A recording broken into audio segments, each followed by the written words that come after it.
मैं आपको जिम्मेदारी से कह रहा हूं कि एनपीआर और एनआरसी एक सिक्के के दो रुख हैं। एनपीआर और एनआरसी का रूल्स एक ही है। सिटीजनशिप 1955 के कानून के तहत ये रूल्स बनाए गए जिसमें एनपीआर और एनआरसी है। अगर खुदा ना खास्ता एनपीआर होगा इस मुल्क में तो एनआरसी तो हो ही जाएगा। मिनिस्ट्री ऑफ होम अफेयर्स की एनुअल रिपोर्ट, इस रिपोर्ट के चैप्टर 15 में पॉइंट 4 में लिखा गया कि NPR is the first step towards creation of NRC. NPR क्या है कि आपके घर पर आएगा कोई आदमी, और ये बीजेपी वाले बोलते कि 2010 में भी एनपीआर हुआ, बराबर हुआ, मगर 2010 के एनपीआर में और 2020 के एनपीआर में फर्क यह है कि घर पर आकर आपसे पूछा जाएगा कि आपके मां बाप कहां पैदा हुए थे, आपके मां बाप उनके पैदाइश की डेट ऑफ बर्थ क्या थी। यह क्यों पूछा जा रहा है? पूछो इन लोगों को। इसलिए पूछा जा रहा है मेरे भाई, मेरी इस बात का नोट कर लो आप। सिटीजनशिप का कानून क्या कहता है कि वो भारत का सिटीजन है जो 1987 से पहले पैदा हुआ। दूसरा, जो जुलाई 87 और दिसंबर 2004 के दरमियान में पैदा हुआ, वो भारत का शहरी है, सिटीजन है, बशर्ते कि उसके एक मां या बाप हिंदुस्तान के सिटीजन होना। तीसरा, जो 3 दिसंबर 2004 के बाद पैदा हुआ, उनके दोनों मां बाप भारत के सिटीजन होना। इसीलिए ये आपके पास आकर पूछ रहे हैं सवाल में, ये जो एनपीआर 8 सवालात उसमें ऐड किए गए। सवाल ये है, कितने गांव में रहने वालों को मालूम कहां पैदा हुए, क्या है बर्थ सर्टिफिकेट बताओ। अकबरुद्दीन अवैसी ने आरटीआई डाला, ये आरटीआई का जवाब आया कि सिर्फ शायद 29% लोग बर्थ सर्टिफिकेट हासिल करते तेलंगाना में। एक और सवाल उसमें ऐड कर दिया गया, आपका नंबर दो।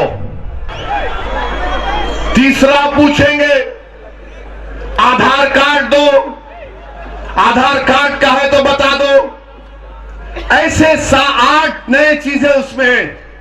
क्यों पूछ रहे हैं आप ये चीजें, बताओ मुझे। तो बीजेपी वाले बोलते कि नहीं, सोशल वेलफेयर की स्कीमें हैं, वो फुला स्कीम है। अरे क्यों इतना झूठ बोलते तुम लोग? झूठ की भी कोई हद होती है। तुम्हारी हुकूमत ने सुप्रीम कोर्ट में जाकर कहा था कि गरीबों के पेंशन, बेवाओं का पेंशन, ये तमाम आधार कार्ड की बुनियाद पर दिया जाएगा। जब आधार कार्ड है तो सवाल क्यों पूछ रहे हैं? इस पर तशवीश हमको है। मेरे भाई, ये होगा एनपीआर जब होगा तो आपके घर पे आके खाली नाम वाम लिख लेंगे। ये 8 सवालात। उसके बाद एक लोकल रजिस्टर बनेगी। लोकल रजिस्टर में एक लो लेवल ऑफिशियल होगा, वो लिख देगा, क्या लिखेगा कि फहीम डाउटफुल सिटीजन है। अब होगा क्या कि जब एक ओहदेदार ये लिख देगा तो वो ऑफिसर बुलाएगा, आइए अब आप प्रूफ बताइए। प्रूफ क्या बताएंगे? क्या प्रूफ बताएंगे हम? बोलो। जिंदगी गुजर गई हमारी इस सरजमीन पर, 70 साल 75 साल के लोग हो गए। अगर उनको डाउटफुल सिटीजन करार दिया जाएगा, क्या प्रूफ लाकर दिखाएंगे? मैं आपको जज्बात में लाने के लिए नहीं कह रहा हूं, डराने के लिए नहीं कह रहा हूं, यह है लिखा हुआ।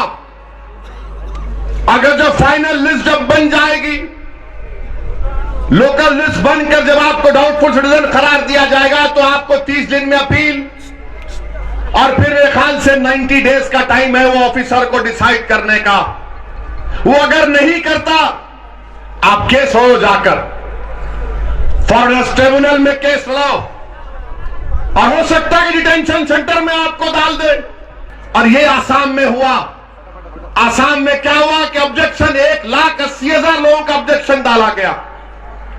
किसके खिलाफ ऑब्जेक्शन डाला गया? आसाम में मां बाप का नाम आ गया आसाम के एनआरसी में, और उन मां बाप के 9 साल की बच्ची का कोई ऑब्जेक्शन डाल दिए।